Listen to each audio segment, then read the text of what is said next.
Asyhadu alla ilaha illallah wahdahu la syarikalah wa asyhadu anna Muhammadan abduhu wa rasuluh. Allahumma shalli ala sayyidina Muhammad wa ala ali sayyidina Muhammad amma ba'd. Fa ya ibadallah usikum wa nafsi fit taqwallahi faqad fazal muttaqun fattaqullaha haqqa tuqatih wa la tamutunna illa wa antum muslimun. Alhamdulillah alamin. Hadirin mulakan Allah SWT. Pertama mari kita bersyukur pada Allah bagi hari ini kita kembali bisa hadir bersama-sama belajar kitabullah Al-Quran yang merupakan kitab suci yang dijadikan oleh Allah SWT sebagai petunjuk bagi kita untuk menjalani kehidupan kita sehari-hari. Dengan Al-Quran ini bukan berarti kita lantas hidup itu terus tidak ada problem, bukan. Tetapi dengan Al-Quran problem-problem yang ada itu kita bisa selesaikan dengan baik. Banyak problem tapi banyak yang selesai. Jangan sampai menjadi orang yang sedikit problem tapi nggak selesai-selesai. Nah, banyak orang-orang yang tidak beriman itu seperti nggak punya problem, ya, atau sedikit problemnya, tetapi yang sedikit itu nggak selesai-selesai, bahkan sampai mematikannya. Nah, itu malah masalah. Sehingga hidup yang sempurna, yang baik itu sebenarnya bukan orang yang tanpa problem, tapi orang yang banyak problem hanya problemnya itu selesai. Dan begitu selesai satu problem, datang lagi yang lain dan itu pun selesai. Ya, faida farokta fansob. Nah, itu hidup bukan tanpa masalah, tapi ada masalah, hanya masalahnya selesai. Itu hidup yang baik itu seperti itu. Sehingga kita tidak didesain oleh Allah untuk hidup yang bebas dari problem.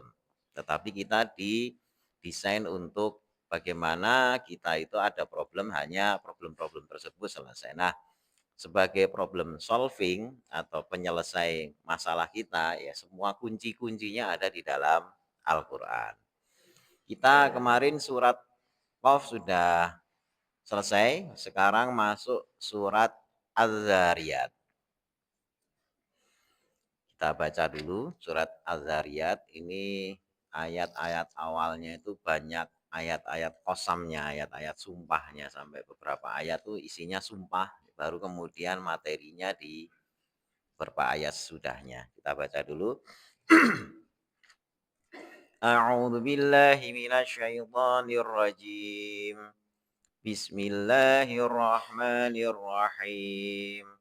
Waz-zariyati dzarwa falhamilati wiqra faljariyati yusra falmuqassimati amra innama tu'aduna lasadiq wa innad dina lawaqi' was-samaa'i dzatil hubub innakum lafi qaulin mukhtalif yu'faku anhu man ufik qudilal kharrasun alladzina hum fi ghamratin sahun yas'aluna ayyana yaumuddin yaumahum 'alan nari yuftanun Zuku fitnatakum hadzal ladzi kuntum bihi tasta'jilun.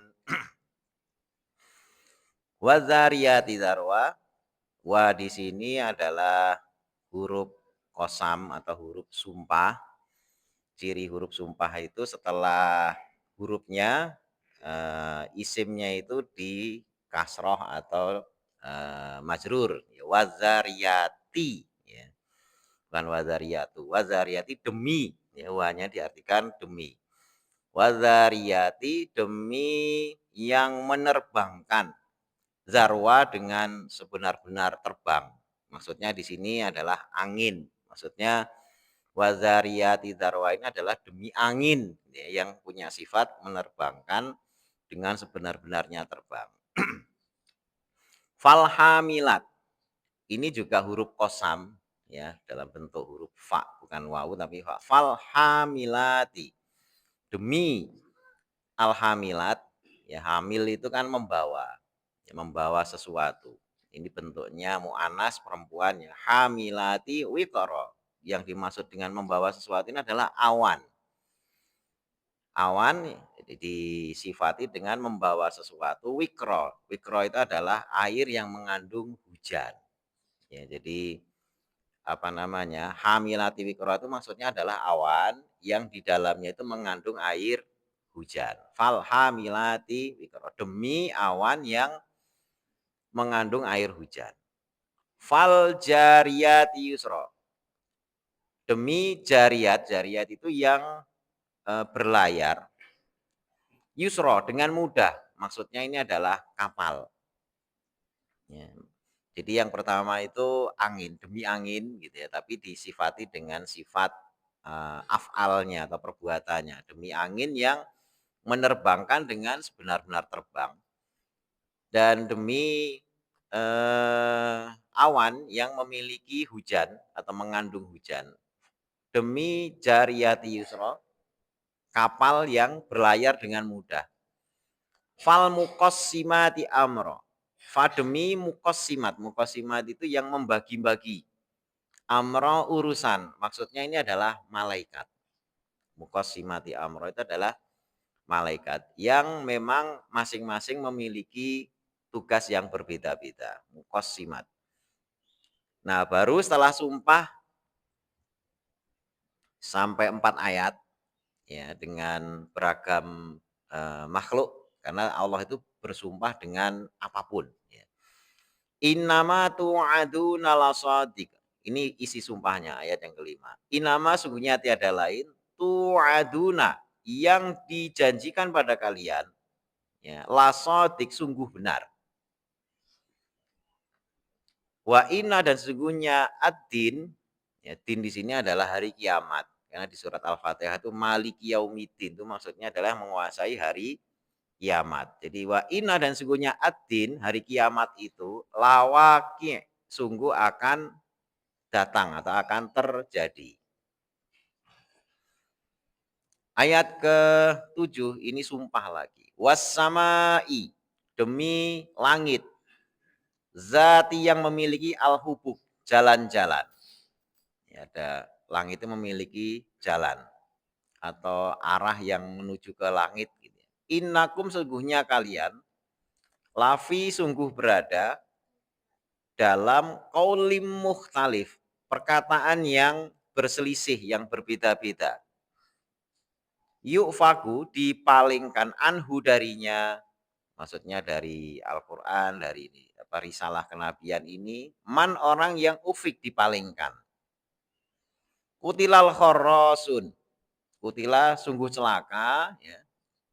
Al khorosun, orang-orang yang banyak berdusta.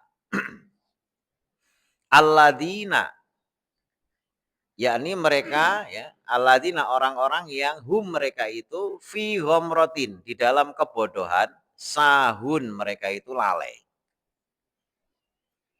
Yas'aluna mereka itu sama bertanya, ayyana kapankah yaumuddin, hari kiamat itu. Kemudian dijawab, yauma pada hari hum mereka semuanya itu alan nari berada dalam neraka yuftanun. Yuftanun itu difitnah maksudnya diazab. Difitnah itu maksudnya azab. Jadi yuftanun artinya diazab atau disiksa. Ya, pada hari di mana mereka berada dalam neraka itu disiksa. Zuku fitnatakum. Zuku rasakanlah oleh kalian fitnatakum, siksa kalian. Nah, fitnah kalian itu maksudnya siksa kalian. Hada inilah maksudnya siksa itu alladzi yang kuntum adalah kalian bihi dengannya ya, tastajilun, kalian pernah kalian itu sama meminta disegerakan. Dulu waktu di dunia itu pernah minta, mana katanya ada siksa neraka, mana ayo datengin sekarang. Nah, pada hari itu benar-benar didatangkan. Sampai ayat ke-14 ya. Jadi ayat ini dibuka dengan sumpah. Allah itu biasanya Ya, tidak hanya Allah, ini maksudnya secara umum. Sumpah itu biasanya disampaikan karena kita ingin menyampaikan sesuatu yang penting, sangat-sangat penting. Misalnya kita mau apa, "Bener loh ini, saya itu pokoknya ini bener, informasinya bener, demi Allah." Nah, itu antar sesama makhluk itu kan ada sumpah. Hanya bedanya sumpah kita sesama makhluk itu dengan menggunakan asma Allah.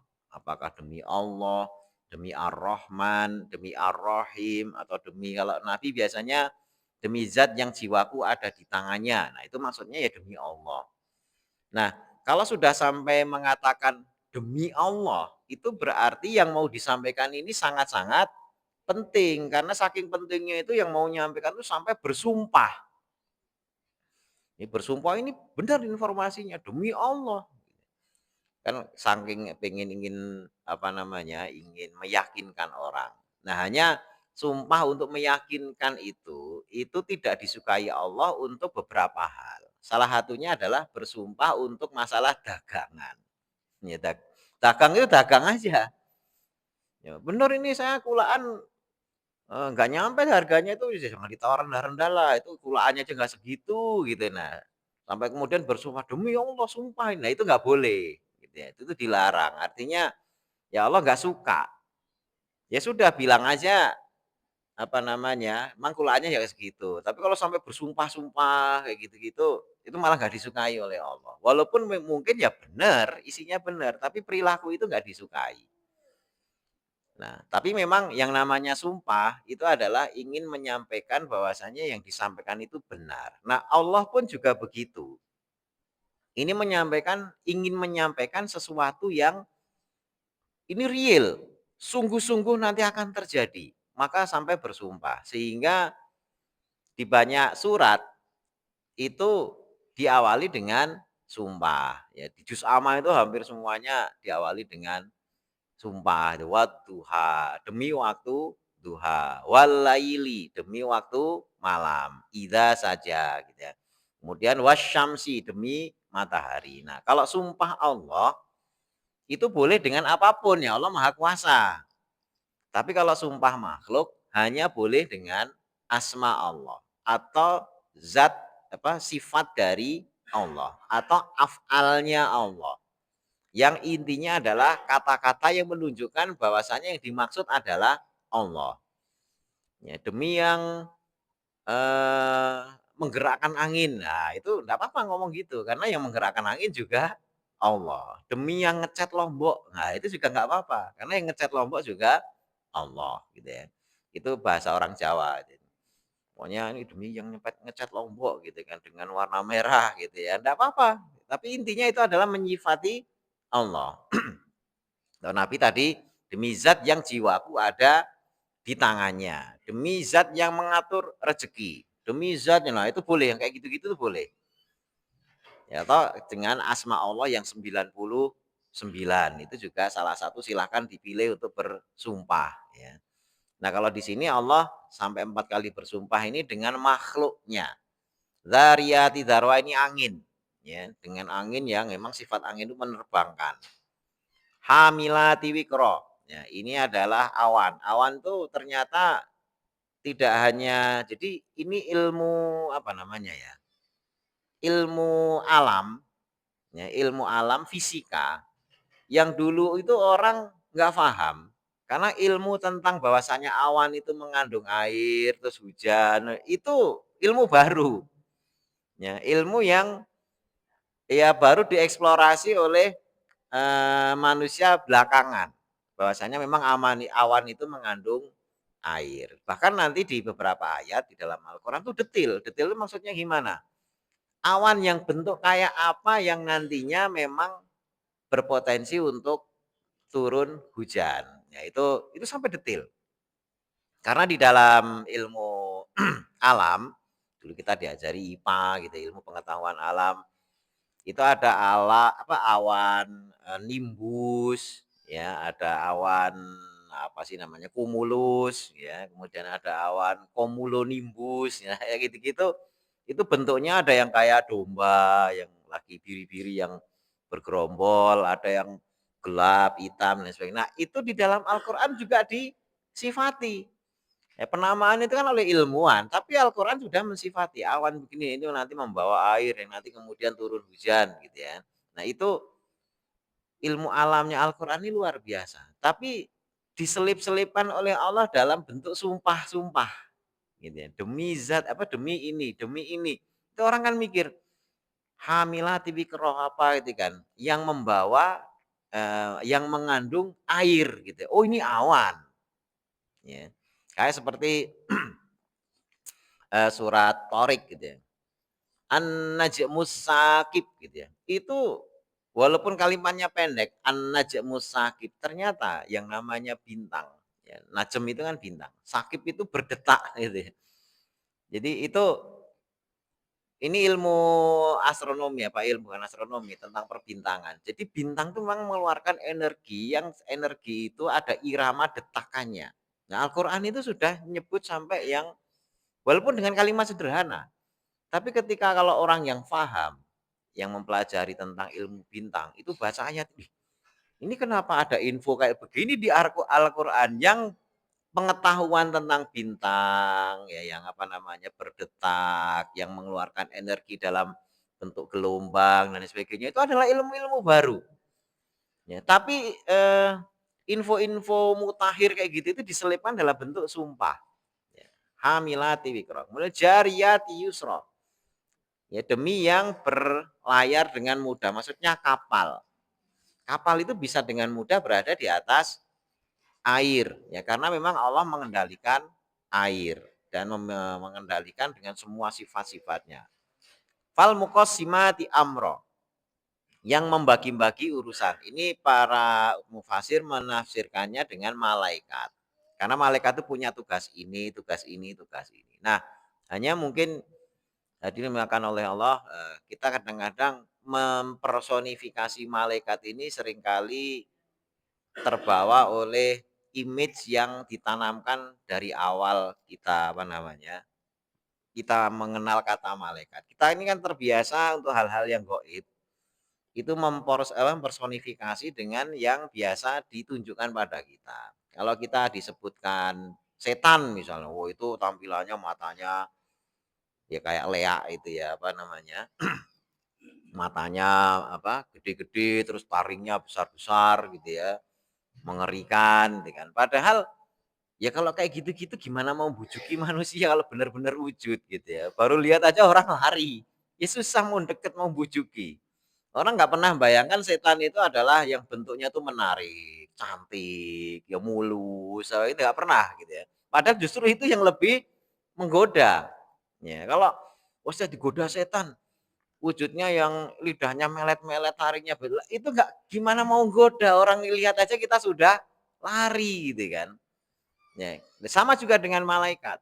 Malaikat itu kita kalau coba kita sebut malaikat, itu sosok seperti manusia, terus punggungnya ada sayap lah. Itu kan kita sering nonton film kartun kayak gitu-gitu atau nonton sinetron atau film apa itu gini terus ada sayap. Padahal itu kan image yang disusun yang jelas batilnya. Kalau batil jelas batilnya. Malaikat Allah tidak pernah bercerita tentang seperti itu. Bahwasanya Allah itu menceritakan malaikat punya sayap, ada riwayat seperti itu. Tapi apa terus sayapnya seperti burung emprit gitu ya. Kan pesawat itu juga punya sayap. Ketika kita ceritain, saya tadi naik pesawat, ada orang kampung nggak pernah lihat pesawat, gitu kan. Terus dikatakan, saya pesawat itu gimana? Wah, ada sayapnya. Orang kampung ya pertama mungkin membayangkan sayap karena tiap hari dia ketemu binatang yang bersatu bebek atau ayam, bayangannya, pesawat itu berarti kayak bebek gitu ya. Itu kan jebakan image karena memang hari-harinya dia melihat yang seperti itu. Padahal sebenarnya ya tidak seperti itu. Malaikat gitu ya, itu enggak lantas kemudian makhluk wajahnya ganteng apa. Itu kan karena ketika dia mencoba berusaha menyerupai manusia. Ya, ketika menyerupai manusia ya dia berubah menjadi wajah yang ganteng. Apalagi selalu menyerupainya itu di depan orang apa namanya nabi gitu ya. Nabi nggak mungkin malaikatnya itu tiba-tiba wajahnya itu mengerikan yang kayak leak tadi itu enggak. Ya, karena yang dihadapi adalah nabi. Ya, sehingga malaikat Jibril itu pernah ketemu dengan para sahabat tapi wujudnya bajunya bagus gitu ya, tidak ada bekas perjalanan, rambutnya hitam yang sangat hitam gitu kan. Nah, itu ganteng ya. Malaikat yang mendatangi Nabi Lut juga ganteng yang akhirnya kaum gaynya itu pada kesetanan semuanya ya. Jadi tapi tidak terus digambarkan punya sayap apa namanya di belakangnya itu ada kayak buat terbang gitu. Enggak seperti itu. Makanya jangan terjebak oleh image-image yang dibangun tentang malaikat yang biasa diceritakan di film, sinetron, atau film kartun dan sebagainya, jangan. Ya. Nah, karena malaikat ini kalau sebagian ulama yang membahas secara bahasa malaikat itu kan kata malak, malak itu artinya dari kata mulk, mulk itu kekuasaan. Ya. Malik itu raja. Malik itu yang memiliki kekuasaan. Ya. Maka kita di Indonesia itu ada hak milik. Hak milik itu hak menguasai sesuatu. Jadi kata milik itu bahasa Arab, memiliki, menguasai. Makanya ada Malik Yaumidin yang menguasai hari kiamat. Ya, itu kata mulk, malak, malaikat. Artinya apa? Ini adalah sebentuk energi, sebentuk power yang dipersonifikasi oleh Allah. Ya walaupun nanti ada berapa nama ya sesuai dengan tugasnya masing-masing. Ya, sesuai dengan tugasnya masing-masing. Yang ketika menjalani itu karena harus berhadapan dengan manusia, mereka bisa berubah menjadi materi. Ya dari bentuk energi, power gitu ya, malak kekuasaan tapi kemudian bisa berbentuk menjadi manusia. Nah, itu sehingga bayangan kita ketika malaikat itu mengatur tanaman, tidak ada satupun daun jatuh kecuali dibawa oleh malaikat. Itu betul, jangan dibayangkan nanti tiap daun jatuh dibawa oleh makhluk kecil yang punya sayap. Wah, itu terlalu kartun sekali gitu ya. Artinya kita ini terjebak.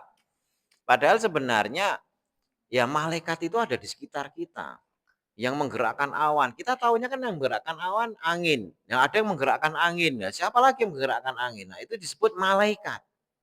Urusannya macam-macam. Karena itu adalah utusan Allah dalam bentuk energi-energi yang berada di sekitar kita. Tapi energinya itu energi-energi positif. Nah, sementara energi negatif itu biasa disebut sebagai syaitan. Tapi memang benar-benar dipersonifikasi oleh Allah. Ya, dan mereka memang bisa menjadi person, benar-benar person. Dan kedua kekuatan itu selalu bertempur. Ya, selalu bertempur. Nah, itu makanya Fuqas Simati Amro ini adalah malaikat yang mengatur segala urusan yang berbeda-beda untuk kepentingan manusia. Inama tu'aduna la sodik. Nah, ini isi sumpahnya. Setelah bersumpah sampai beberapa kali, demi ini, demi ini, demi ini, sesungguhnya yang dijanjikan kalian, yakni tentang hari akhirat, hari kiamat yang kelak akan datang, itu la sodik, sungguh benar. Wa inna dina lawaki, dan sungguhnya hari kiamat itu akan benar-benar datang. Akan benar-benar terjadi. Wassama idzatil hubub. Demi langit yang memiliki jalan-jalan. Di langit itu ada jalur-jalur ya yang bisa dilewati ya. Dan ini Allah bersumpah dengan itu. Hakikatnya bagaimana? Biasanya ini memiliki apa namanya ya? Makna-makna saintifik gitu ya. Tetapi saat ini belum tereksplorasi. Biasanya nanti setelah ini benar langit itu memiliki ini gitu ya. Innakum lafi qaulim mukhtalif. Sesungguhnya kalian itu berada dalam perkataan yang berbeda-beda. Maksudnya adalah dalam urusan hari kiamat ini manusia itu ada yang berbeda pendapat. Ya tentu saja hak dan batil. Semua perbedaan pendapat itu hanya terbagi menjadi dua, hak dan batil. Itu saja. Innakum lafi qaulim mukhtalif. Yufaku human ufik, dipalingkan darinya, dari Al-Quran, dari Nabi, orang yang dipalingkan. Sehingga orang-orang yang dipalingkan ini yang nantinya akan berpendapat beda. Ya, dengan mereka yang yakin terhadap aturan dan apa yang diturunkan oleh Allah. Yang beriman pada Al-Quran, kiamat terjadi. Nah, hanya masalahnya adalah Semua umat yakin dunia ini nanti akan hancur, akan sampai yang sudah saintifik ya, sampai level saintifik. Karena memang dunia ini sudah mengalami berapa kali apa namanya ya, kehancuran. Tapi kehancuran katastrofik yang sifatnya fisik dari bumi ini sendiri.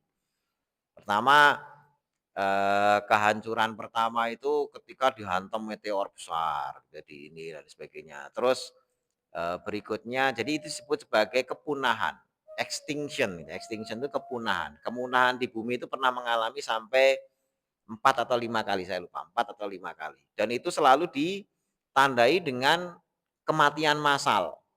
Mati massal, nanti tumbuh lagi. Mati massal, tumbuh lagi. Dan itu terekam di lapisan-lapisan bumi. Jadi para arkeolog itu apa namanya, menggali gitu ya, sekian lapis, sekian lapis, sekian lapis. Nah, dari lapisan-lapisan inilah kemudian mereka, oh ini yang lapisan ini pernah mengalami kepunahan pertama, ini kepunahan kedua, kepunahan ketiga. Dan pada banyak kepunahan itu manusia itu menjadi sebab kepunahan. Salah satunya yang sekarang ini, generasi yang sekarang ini adalah kepunahan extinction karena ulah manusia. Sebelumnya kepunahan yang awal itu oleh bencana-bencana katastrofik oleh bumi sendiri, letusan gunung, benturan meteorit seperti yang sebelumnya, kepunahan yang sebelum ini gitu ya, sebelum yang kita lalui itu ada kepunahan karena adanya meteor besar yang apa namanya, membentur di semenandung Yucatan sana itu di daerah Meksiko. Bentur besar terus terjadi bencana hebat. Ya, bencana hebat inilah yang kemudian memusnahkan dinosaurus dan sebagainya. Itu jejaknya sudah terekam dan itu menjadi kesimpulan itulah kepunahan yang sebelumnya, yakni yang ketiga atau yang keempat. Nah, kepunahan yang berikutnya yang nanti akan terjadi itu adalah kepunahan karena ulah manusia. Yang dengan polusinya, teknologinya dan lain sebagainya. Ini kepunahan berikutnya. Jadi secara teoritis dari temuan arkeologis, geologis dan sebagainya itu saintis pun sepakat bahwasanya dunia ini sudah pernah mengalami beberapa kali kepunahan. Walaupun setelah itu diikuti dengan kehidupan-kehidupan baru. Ya, kehidupan baru. Karena kepunahan pertama, brus, hilang. Muncul kehidupan pertama, bersel satu. Nanti punah lagi, muncul kehidupan yang tiba-tiba itu banyak kehidupan apa namanya, trilobit itu. Binatang laut yang trilobit sehingga dianggap sebagai makhluk sederhana yang apa namanya, bertulang belakang atau yang vertebrata, invertebrata, urut gitu ya.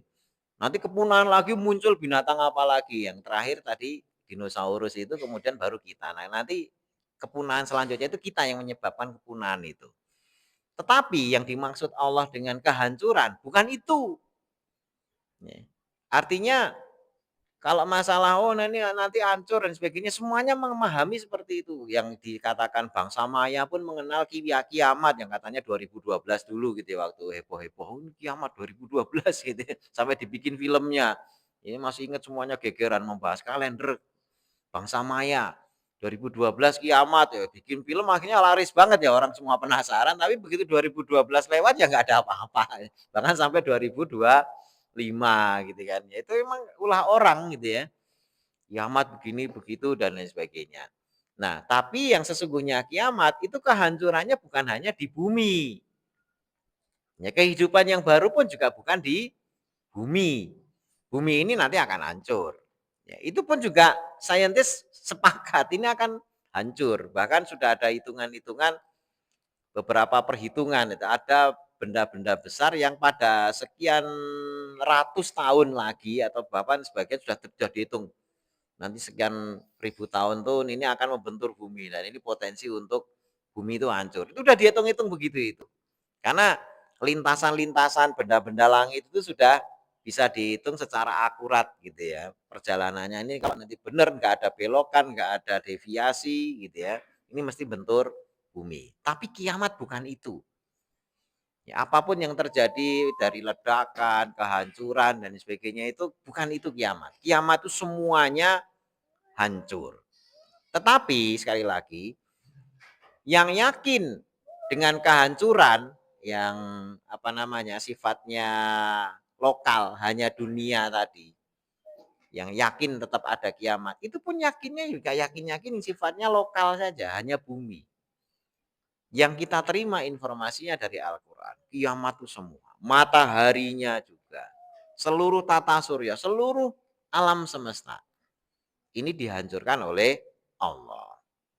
Sehingga nanti kebangkitan yang selanjutnya itu bukan di bumi ini. Ya, karena Allah menyebut ardi ghairal ard. Ya, bumi yang selain bumi ini disebut ghairal ard, bukan di bumi ini. Artinya ada bumi yang lain. Nah, sehingga nanti ketika dibangkitkan, disatukan dengan jasad itu bukan lagi di bumi yang sekarang. Nah, kalau yang sekarang ini mesti hancurnya. Coba kalau kita manusia nggak berubah wataknya dan sebagainya, laut ntar lagi juga hancur. Sekarang aja udah orang berlomba-lomba. Bisnis apa yang paling bagus ke masa depan? Bisnis air. Ya, semuanya orang sekarang ini yang punya duit ya. Yang pertama kali mereka usahakan adalah mengkapling sumber-sumber air. Karena itu nanti akan mahal. Ya, sebelumnya kan masih minyak bumi. Minyak bumi itu jadi rebutan. Arab Saudi, negara-negara Timur Tengah itu bertempur karena itu. Itu nanti akan lewat. Masa itu akan lewat. Ya, entah itu teori bumi itu nanti akan kehabisan bahan bakar, itu masih teori gitu ya. Karena sekarang di Jepang itu sudah tidak lagi, di Toyota itu sudah mengeluarkan mobil yang bahan bakarnya air gitu ya. Jadi menggunakan mesin. Jadi Jepang itu nggak tertarik mobil listrik. Tapi mobil bertenaga apa? Hidrogen. Hidrogen itu ada dalam air. Nah, air itu rumusnya H2O. Nah, dipisah. Mereka punya mesin nanti yang akan memisah antara hidrogen dengan oksigennya. Begitu nanti pisah, oksigennya lepas. Ya, itu kan H2O. Ya, H2O. Nah, oksigen sama hidrogennya itu dilepas. Oksigen dilepas, dia akan ramah kepada lingkungan. Hidrogennya dipakai untuk bahan bakar sebagai penggerak. Karena hidrogen itu begitu bisa dieksplor, energinya besar. Bahkan bisa dibikin bom dari hidrogen. Jadi bom semacam model-model bom atom apa itu ada level yang di bawahnya lagi yang disebut sebagai bom hidrogen. Itu ledakannya luar biasa gitu kan. Nah, itulah energi yang dipakai untuk menggerakkan mobil. Makanya sebentar lagi kalau itu berhasil dan itu sudah mulai walaupun harganya masih mahal, tapi kedepannya bahan bakar itu air. Nah, tapi kita nggak bicara itu. Jadi nanti minyak akan ini ya kalah harga, bukan. Tetap minyak akan kalah dengan air ketika sumber mata air bersih ini sudah mulai susah. Ya, orang udah mulai, tapi itu pun masih dibantah juga, ah, nggak usah terlalu ini. Sekarang Aqua nyari air ke mana itu yang Majalengka atau apa tuh udah mulai jauh gitu kan. Tadinya di daerah mana-mana udah mulai kering dan sebagainya. Akhirnya nanti orang itu tidak lagi nyari air dari mata air alam. Ya. Saudi itu sudah merintis air yang sifatnya dari air laut. Ya, mereka nggak punya sumber air yang melimpah. Ya ada zam-zam. Ya, ada zam-zam. Zam-zam itu sumur yang ketika orang menelusur, kan ada yang pernah masuk tuh, menelusur. Itu ternyata banyak terowongannya. Jadi cuma sumur zam-zam itu dalam gitu, gede kayak telaga di dalam itu. Ketika dicek, itu banyak terowongan-terowongan yang mengalirkan sumber air ke situ dan itu ngerojoknya bisa jutaan kubik itu harian itu ya. Banyak sekali, makanya diambil jamaah haji berapapun nggak akan habis. Karena memang sumbernya banyak dan itu dari laut. Dari laut hanya karena melewati filter tanah, ya kan, air difilter gitu kan. Ya tingkat kegaramannya itu salinasinya, kadar garamnya itu kan jadi tawar. Ya, itu yang kemudian mineralnya tinggi karena melewati lapisan-lapisan bumi tadi itu. Itu dari banyak sumber masuk ke sana. Tapi mereka juga membuat sistem air laut direbus kalau bahasa. Jadi kalau air laut direbus, destilasi namanya ya, didestilasi. Destilasi itu bisa destilasi 1, destilasi 2. Makanya disebut aqua des. Aqua des itu aqua itu air, des itu destilasi. Ya, tapi kalau didestilasi 2 kali, diuapkan, ditampung, terus dipanasi lagi, diuapkan, ditampung namanya aqua bides. Aqua des saja itu bisa diminum. Aqua bides lebih bisa diminum, bahkan untuk suntikan yang dimasukkan ke cairan tubuh itu pakainya aqua bides. Bides itu berarti 2 kali didestilasi. Jadi kadang-kadang orang nyebar ini kan, oh nanti dikuasai namanya air apa. Enggak, yang dikuasai teknologinya. Teknologi orang pakai air laut aja jadi air tawar gitu kan. Beberapa apa namanya kapal dan lain sebagainya itu sudah mulai membuat air sendiri. Karena kalau bawa apa namanya dari kan beberapa kapal Pelni atau apa itu kan masih sering kalau perjalanan mampir. Misalnya dari Jakarta ke Papua, itu biasanya mampir ke kalau nggak Makassar, Bau-Bau gitu ya.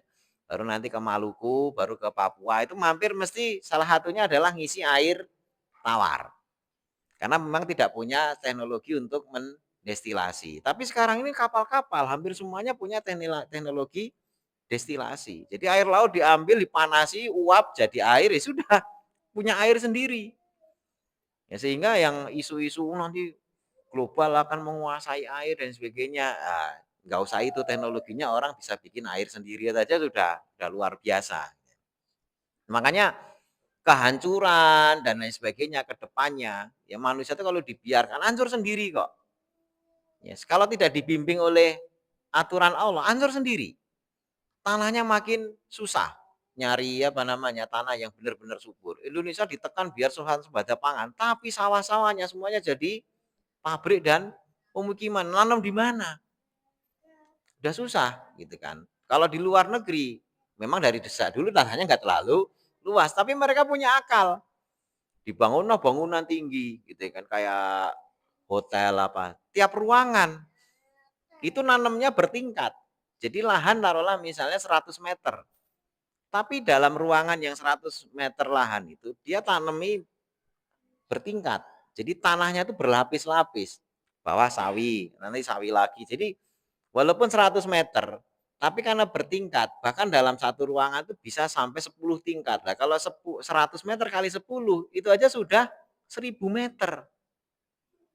Ya, karena dia bikin trap-trap di dalam ruangan. Sinar mataharinya apa? Ya ditiru, yang dibutuhkan tumbuhan apa sih? Karena matahari itu banyak mengandung cahaya yang macam-macam. Ada ultraviolet, ada infrared, ada macam-macam. Sinar gamma, sinar beta, sinar alfa. Tidak semuanya dibutuhkan tumbuhan. Ya, orang-orang pertanian membaca, oh ultraviolet bikin rusak ini, gitu. Nggak usah pakai ultraviolet misalnya, nggak usah pakai atau yang bikin panas apa infrared, infrared nggak usah. Ya infrared yang biasanya dipakai Pak Andi ini, itu yang bikin panas. Matahari panas itu karena apa? Infrared. Begitu infrarednya dihilangkan, panasnya juga nggak terasa. Jadi misalnya yang bikin tumbuhan bagus apa? Oh sinar alfa, sinar gamma, sinar ultraviolet. Ya udah itu aja. Dia bikin lampunya yang pakai ultraviolet yang bikin tumbuh. Ya udah itu aja. Yang lainnya enggak. Akhirnya tumbuhnya kenceng karena ada komponen dari matahari yang menghambat pertumbuhan gitu kan. Itu yang tidak itu manusia sudah bisa begitu gitu ya. Artinya yang berpikiran untuk menjaga kelestarian alam itu ada, tapi yang berpikiran rusak lebih banyak. Ya, tinggal berantemnya itu di menang mana. Makanya innakum lafi qauli mukhtalif. Manusia itu memang selalu terbagi menjadi dua kelompok. Beda-beda, ada yang beriman, ada yang enggak, ada yang rusak, ada yang memperbaiki. Masalahnya adalah kiamat itu masih akan terjadi karena kebanyakan orang pengennya ngerusak. Ya kalau kita ini berpikiran tadi, positif tadi itu, penelitian-penelitian tentang itu tuh menjadikan kita punya harapan. Loh sebenarnya dengan ini aja hidup ya, dengan ini aja bagus ya, gitu kan. Bisnis yang sampai apa namanya di kota besar ya, di kota besar teman itu ada yang bisnis magot. Magot itu ya menjijikan sebenarnya. Itu loh yang ulet ya, ulet yang kayak ya ulet memang benar-benar ulet. Belatung, kalau kita itu belatung sebenarnya, cuma belatung gede. Belatungnya siapa namanya, kelingking-kelingking ini. Itu dari hasil sampah makanan. Karena sampah makanan dunia itu luar biasa. Ya, dalam sehari ya dari restoran, rumah makan, mungkin warteg atau apa itu, makanan yang dibuang kalau dikumpulkan itu cukup memberi makan beberapa negara. Itu sampah makanannya. Artinya sebenarnya kita ini kalau ada ya apalagi lihat saudara kita di Gaza pada kelaparan. Di Indonesia ini tidak usahlah Indonesia, Jakarta kalau dikumpulkan dalam sehari makanan yang dibuang, entah supermarket yang buah-buahnya busuk dibuang, entah yang ini busuk nggak layak jual, nggak layak makan dibuang. Itu sumber daya yang dibuang harian itu bertonton hanya untuk Jakarta saja. Nah itu sebagian melihatnya sebagai bisnis. Jadi sampah di rumah makan mereka mau buang, pas saya ambil ya, oh silakan, makasih, diberesi gitu ya. Terus dikumpulkan, dibuat wadah yang tepat, muncul belatung. Nah belatungnya itu dijual laku, laku sekali, mahal, maggot itu mahal.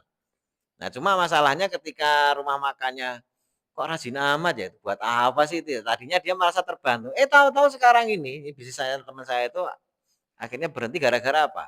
Disuruh beli sampah yang biasanya ya ambil aja, mereka terbantu tiba-tiba tahu ini bisnisnya ternyata maju. Ambil aja Mas.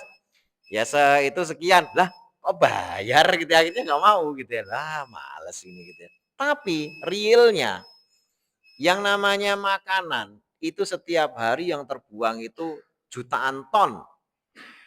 Ya, jutaan ton. Kita ini artinya mubazirnya itu luar biasa ketika dikumpulkan secara apa? Kolektif. Makanya kalau di negara-negara apalagi negara maju ya, sampahnya itu, buahnya dan sebagainya itu kebanyakannya masih bagus-bagus. Ya mereka menjaga quality control. Jadi berdasarkan waktu. Kalau sudah dipajangan 3 hari nggak laku, buang. Apakah busuk atau tidak, nggak peduli. Harus ganti dengan yang baru. Nah, ketika dibuang ini makanya sampah-sampah mereka itu kalau dikais sama orang-orang itu masih bisa dimakan dan itu fresh, murni fresh. Tapi ya tadi itu sifat manusia. Ya, kalau lihat yang kayak gitu-gitu kita itu jadi aduh ini kan banyak orang berbuat kerusakan gitu ya. Makanya innakum lafi qaulim mukhtalif. Termasuk yang percaya hari kiamat dan tidak percaya hari kiamat. Kutilal khorosun. Khorosun itu orang yang berdusta. Alladzina hum fi ghamratin sahun. Orang-orang yang mereka itu berada dalam kebodohan dan lalai. Nah, mereka nanya kapan kiamat. Padahal kiamat itu pasti terjadi dan terjadinya itu adalah ketika jawaban ini dijawab benar, itu mereka sudah masuk ke dalam neraka sehingga diledek. Ya, hadzuku ya, rasakanlah oleh kalian fitnatakum siksa kalian hadzal ladzi kuntum bihi tastajilun. Nah, jangan sampai kita menjadi orang yang seperti ini. Ini golongan yang berbeda, tapi berbeda karena menyangkal fakta yang Allah SWT sajikan, padahal Allah menyampaikannya sungguh-sungguh, bahkan sampai bersumpah-sumpah. Kita saja yang sampai Allah bersumpah kok kita nggak percaya. Kita saja untuk membuat orang lain percaya itu sumpahnya menggunakan nama Allah. Allah meyakinkan kita dengan bersumpah-sumpah berupa kali untuk sesuatu yang real. Kok kita nggak percaya, orang nama Allah saja kita gunakan sebagai sumpah biar orang lain percaya. Ya, yang namanya pegawai negeri gitu ya, ketika di angkat jabat disumpah dengan nama apa? Ya dengan nama Allah. Di atasnya dikasih Quran. Ya dengan nama Allah. Untuk meyakinkan kepada rakyat bahwasanya yang bersangkutan ini nanti akan jujur. Nah, cuma manusia ini kan banyak yang enggak jujur. Nama Allah dibuat mainan. Tapi kalau Allah enggak pernah. Allah itu tidak pernah menyelisih janji. Jadi, loh tapi saya kan doa enggak pernah dikabulkan. Nanti dulu. Doa enggak pernah dikabulkan.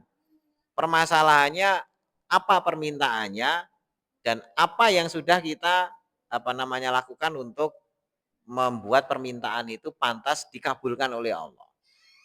Takutnya ketika permintaan itu dikabulkan, kita meminta sesuatu yang membinasakan kita. Anak kecil, Pak, boleh pinjemin pistolnya dong. Nah, bapaknya polisi gitu ya. Lagi naruh pistol, Pak, bisa pinjem pistolnya? Wah, jangan. Nanti tiba-tiba ngutak-ngutik kuncinya kelepas dor, wah. Nyelakain dirinya sendiri gitu kan. Tapi katanya bapak sayang sama saya, ya. Apapun yang diminta kata, nah kamu minta apapun bapak kasih gitu kan. Minta pistol nggak boleh. Ya nanti dulu, bukan nggak boleh. Pantes apa enggak kamu pegang itu? Ya, bukan masalah terus menyelisih janji, bukan. Justru janji Allah itu untuk melindungi manusia. Ya sebagaimana tadi anak kecil minta pada orang tuanya. Orang tua pasti sayang sama anak. Minta apapun mesti dikasih. Tapi yang diminta apa? Pantas nggak buat si anak? Dan mesti Allah ya bapaknya itu punya pertimbangan apa-apa yang pantas dikasih dan apa-apa yang tidak pantas. Nah, seringkali karena kebodohan manusia meminta sesuatu yang belum pantas. Loh, saya mintanya kan yang biasa aja, pantas-pantas aja, rezeki dan lain sebagainya. Itu kan pantas-pantas aja. Ya, walaupun itu rezeki. Tapi berapa banyak orang ya tenggelam dalam kebinasaan karena rezekinya melimpah. Korun. Ya, itu kan dikasih rezeki banyak, tapi kan dia binasa. Sampai oleh Allah karena saking ininya dibenamkan sekalian aja sama hartanya. Karena dia nggak bisa dikasih harta banyak. Nah, jangan-jangan ketika kita minta ya Allah banyak rezeki apa dan sebagainya, kita sudah disifati kamu watak kamu aja masih kayak korun gitu tak kasih nanti jadi korun kedua lagi gitu ya. Nah, itu akhirnya bukan tidak dikasih, justru malah dikasih rezeki tetap, tapi dalam kadar yang tidak membinasakan dan itu hak wewenang Allah. Sehingga nggak bisa kita ngomong apaan kita minta nggak dikasih apa dan sebagainya, nggak bisa.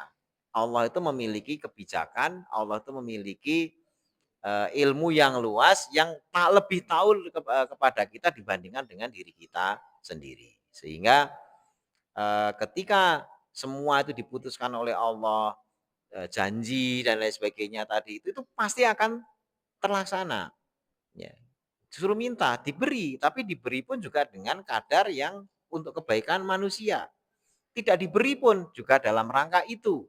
Melarang dan lain sebagainya itu juga dalam rangka itu. Diperintah juga dalam rangka itu. Sehingga tidak ada satupun alasan yang bisa menjustis bahwasanya Allah itu tidak pernah menepati janji itu enggak ada. Kalau syaitan, iya, syaitan itu selalu ingkar janji. Sampai di sini ada ditanyakan? Sampai ayat ke ini langsung banyak karena memang dari 5 ayat saja itu sudah isinya tentang sumpah.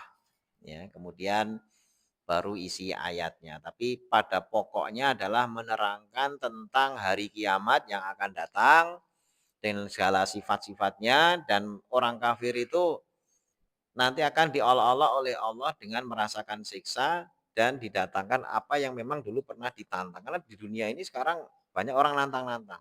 Saya itu pernah diolok-olok, diejek-ejek gitu. Saya juga heran ternyata ada kayak gitu-gitu tentang keimanan, masalah keimanan gitu kan.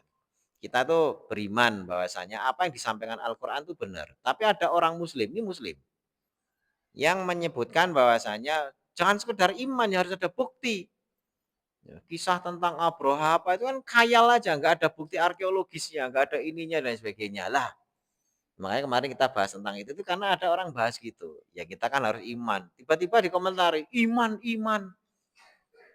Ya, walaupun disuruh masuk neraka juga iman gitu kan. Siapa yang suruh masuk neraka gitu ya. Jadi hanya percaya saja kita kan dikasih akal untuk berpikir. Iya betul, tapi digunakan akal berpikir itu untuk mengimani bukan untuk mengingkari. Untuk mengimani. Dan dalam hal kaitannya cerita-cerita dalam Al-Qur'an terkait dengan arkeologis. Orang arkeologi sendiri itu bilang, ya kemarin sudah saya sampaikan, bahwasanya ketiadaan bukti itu bukan bukti dari ketiadaan. Ya, ketiadaan bukti itu bukan bukti dari ketiadaan. Paham ya? Kemarin sudah kita jelasin. Ketiadaan bukti itu bukan bukti dari ketiadaan. Misalnya kiamat, buktinya apa?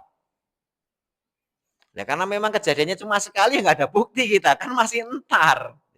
Tapi ketiadaan bukti bahwasanya kiamat itu pasti akan terjadi bukan bukti dari ketiadaan dan itu dipakai dalam dunia sains. Ya, kalimat pendek tadi itu dipakai dalam dunia sains. Ketiadaan bukti bukan bukti dari ketiadaan. Ada orang bunuh, ya. Tapi dia ngaku enggak, buktinya sudah dirapiin. Sudah dirapiin sehingga akhirnya apa namanya? Pembunuh tadi bisa lepas dari apa? Tuduhan sehingga dinyatakan dia bukan pembunuh. Ya. Karena ini keputusan manusia. Karena tiada bukti. Ya, tetapi ketiadaan bukti tadi sebenarnya bukan bukti dari ketiadaan. Bahwasanya dia membunuh itu sebenarnya dia membunuh. Hanya karena tiada bukti manusia yang terbatas ilmunya menyimpulkan dia tidak membunuh. Padahal sebenarnya dia membunuh. Allah yang maha tahu. Ya. Walaupun tidak ada bukti Allah maha tahu dan itu bukan bukti dari ketiadaan. Makanya iman itu justru malah kita mengimani sesuatu yang memang tidak ada bukti. Kita beriman apa buktinya? Pada nabi apa dan sebagainya. Orangnya ada, bukan masalah orang ya. Kemarin sudah kita bahas, beriman kepada nabi itu bukan masalah orangnya, tapi kenabiannya. Kenabian itu gaib. Kitab Al-Qur'an bukan mushafnya. Mushafnya bisa dilihat, bisa diraba. Tapi bahwasanya ini kitab Allah itu gaib. Ya, jadi hal-hal seperti itulah makanya iman itu tidak perlu bukti.